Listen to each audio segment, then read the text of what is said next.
I am the earth. I am the light. I set myself free. I have 100 questions, 1,000, 1,000,000. And the problem is I sometimes don't know where to begin. Just start somewhere. Go ahead, right now. When will my life finally take off? What does it take to get it together and achieve even a modicum of success? Can the struggle ever end? Good. Now we're getting to it. Don't apologize for these questions. These are the questions men and women have been asking for hundreds of years. The questions were so silly they wouldn't be asked over and over again by each succeeding generation. So let's go to question 1. I've established laws in the universe that make it possible for you to create exactly what you choose. These laws cannot be violated, nor can they be ignored. You are following these laws right now, even as you listen to this. You cannot not follow the law, for these are the way things work. You cannot step aside from this. You cannot operate outside of it. Every minute of your life you have been operating inside of it, and everything you have ever experienced you have thusly created. You are in a partnership with God. We share an eternal covenant. My promise to you is to always give you what you ask. Your promise is to ask, to understand the process of the asking and the answering. I've already explained this process to you once. I'll do so again, so that you clearly understand it. You are a threefold being. You consist of body, mind, and spirit. You could also call these the physical, the non-physical, and the metaphysical. This is the Holy Trinity, and it has been called by many names. That which you are, I am. I am manifested as 3 in 1. Some of your theologians have called this Father, Son, and Holy Spirit. Your psychiatrists have recognized this triumvirate and called it conscious, subconscious, and superconscious. Your philosophers have called it the id, the ego, and the superego. Science calls this energy, matter, and antimatter. Poets speak of mind, heart, and soul. New Age thinkers refer to body, mind, and spirit. Your time is divided into past, present, and future. Could this not be the same as subconscious, conscious, and superconscious? Space is likewise divided into 3, here, there, and the space between. It is defining and describing this space between that becomes difficult, elusive. The moment you begin defining or describing, the space you describe becomes here or there. Yet we know this space between exists. It is what holds here and there in place, just as the eternal now holds before and after in place. These 3 aspects of you are actually 3 energies. You might call them thought, word, and action. All 3 put together produce a result, which in your language and understanding is called feeling or experience. Your soul, subconscious, id, spirit, past, is the sum total of every feeling you've ever had, created. Your awareness of some of these is called your memory. When you have a memory, you are said to remember.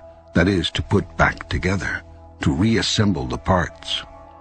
When you reassemble all of the parts of you, you will have remembered who you really are. The process of creation starts with thought, an idea, conception, visualization. Everything you see was once someone's idea. Nothing exists in your world that did not first exist as pure thought. This is true of the universe as well. Thought is the first level of creation. Next comes the word.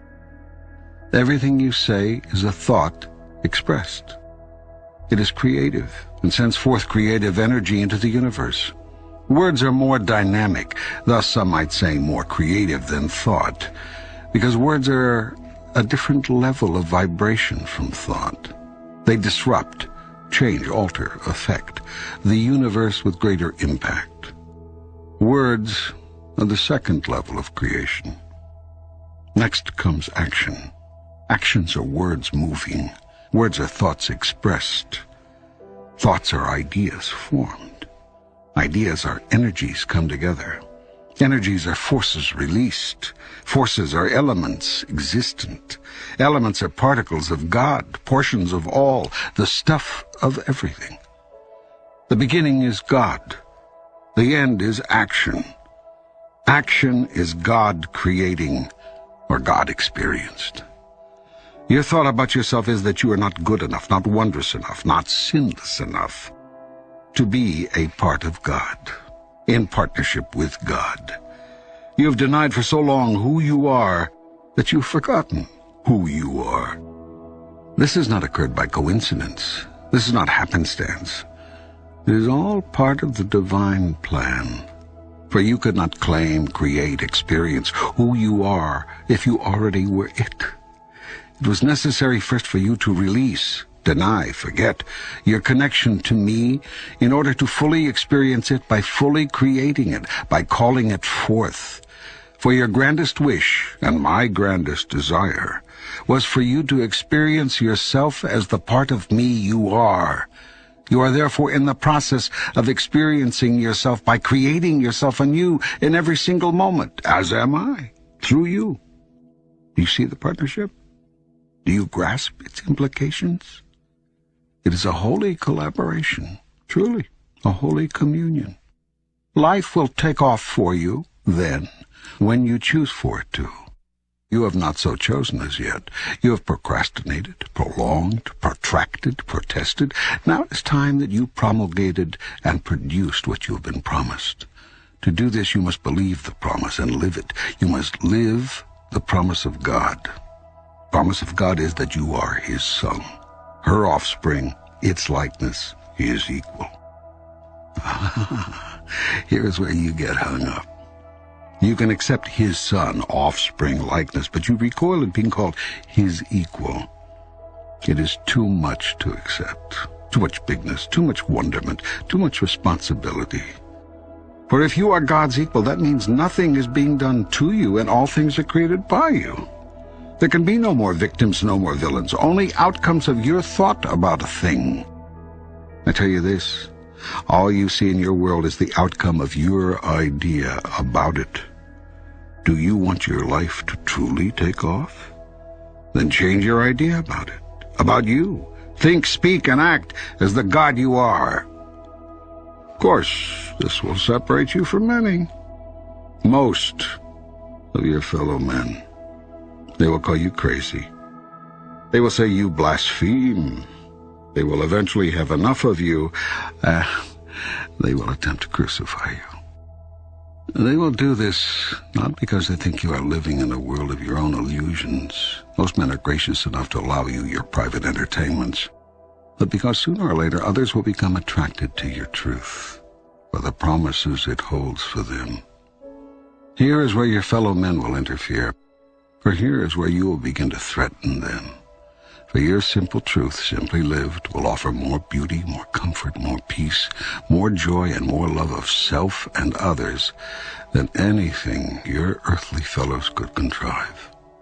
And that truth adopted would mean the end of their ways. It would mean the end of hatred and fear and bigotry and war. The end of the condemning and killing that has gone on in my name.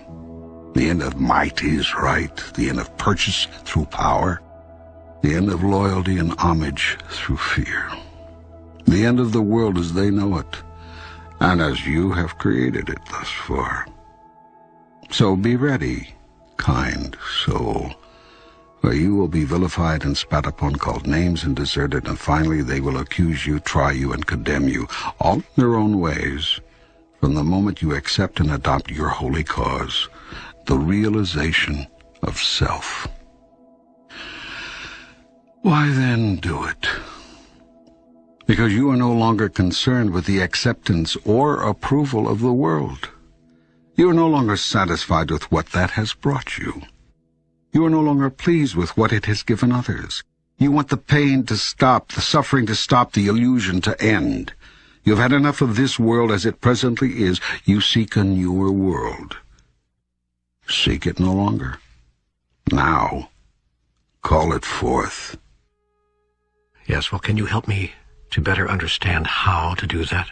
Yes. Go first to your highest thought about yourself. Imagine the you that you would be if you lived that thought every day. Imagine what you would think, do, and say, and how you would respond to what others do and say. Do you see any difference between that projection and what you think, do, and say now? Yes. Yes, I see a great deal of difference. Good. You should, since we know that right now you are not living your highest vision of yourself. Now, having seen the differences between where you are and where you want to be, begin to change. Consciously change your thoughts, words, and actions to match your grandest vision. This will require tremendous mental and physical effort. It will entail constant, moment-to-moment monitoring of your every thought, word, and deed. It will involve continued choice-making, consciously. This whole process is a massive move to consciousness. What you will find out if you undertake this challenge is that you've spent half your life unconscious. That is to say, unaware on a conscious level of what you are choosing in the way of thoughts, words, and deeds until you experience the aftermath of them. Then when you experience these results, you deny that your thoughts, words, and deeds had anything to do with them. This is a call to stop such unconscious living. It is a challenge to which your soul has called you from the beginning of time. That kind of continual mental monitoring seems as though it might be terribly exhausting. It could be, until it becomes second nature. In fact, it is your second nature. It is your first nature to be unconditionally loving. It is your second nature to choose to express your first nature, your true nature, consciously. Excuse me, but wouldn't this kind of non-stop editing of everything I think, say, and do make Jack a dull boy? Never. Different, yes. Dull, no. Was Jesus dull? I don't think so. Was the Buddha boring to be around? People flocked to beg to be in his presence. No one who's attained mastery is dull. Unusual, perhaps. Extraordinary, perhaps, but never dull. So, do you want your life to take off? Begin at once to imagine it the way you want it to be, and move into that. Check every thought, word, and action that does not fall into harmony with that. Move away from those.